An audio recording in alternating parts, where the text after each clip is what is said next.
A whirlpool microwave that the light will not shut off.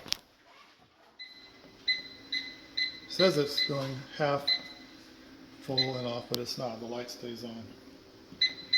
And it's because there's a part of the circuit board that has failed. We're going to replace it. So I'm going to take the circuit board out and we're going to repair this circuit board. What often causes this is when the user unscrews a light bulb trying to replace it, this part of the light bulb twists off. When that happens, it causes the two wires that go into the light bulb filament to twist together. That shorts out the triac because it shorts out the circuit, causes too much current to flow through the triac, and causes the first and second lead of that triac to short out together. Whereas again, they're not supposed to be shorted together. They should be open with an ohm meter or a continuity meter.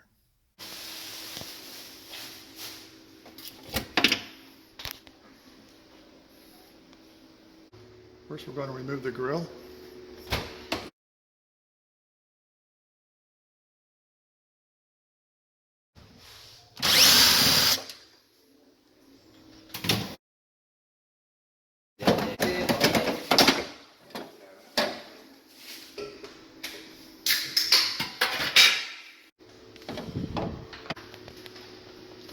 Remove the screw that holds the control panel on.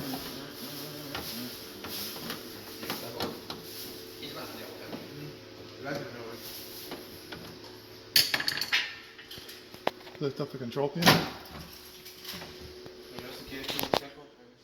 Take off the connectors.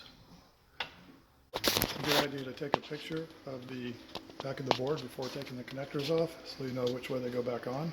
Part that has gone bad is this triac right here. This triac is a semiconductor that is the equivalent of an AC relay, but at solid state.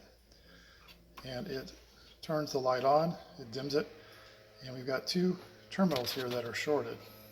This is a replacement triac. This is a BT136, which is the exact triac that's in this board. I like replacing the parts with the exact part if possible. This is the reading on the triac on the board. It's reading 0 ohms, so we have a dead short.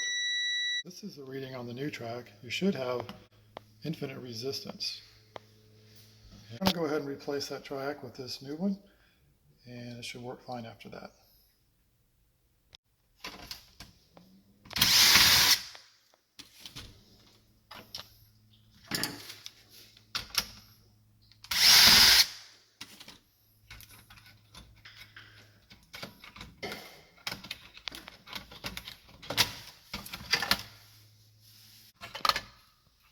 This is where the back of the triac is in the board right here. So we're going to go ahead and remove that. This particular desoldering gun is the one I use, the Heiko. You can use just about whatever type of desoldering method you want.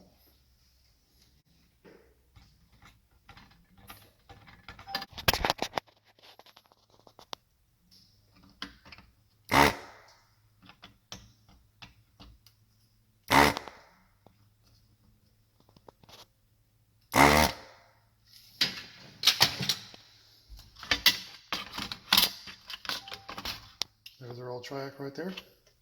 Okay, so we have the new triac in place with the leads appropriately bent. I'll go ahead and solder that in. Okay, we have the new triac soldered in. I'm going to go ahead and clip those leads and put the board back in. And we'll just reassemble this in the opposite order that we disassembled it. Okay, we've got the triac soldered in, got the board back in place, making sure that this ribbon cable is inserted all the way and that the screws were put in with very light torque so as not to damage the board. So we're going to go ahead and put the control panel back on and test this. Okay, we've got the board back in and the control panel back in. Okay, we've got the control panel back in. Let's go ahead and plug it in. And we'll go ahead and test it. I want to test the lights here. So I'll go ahead and press the light button. Okay, it's working, full brightness. This should be half brightness. There we go. Press it again, light goes off. So we have fixed the light control on the control board.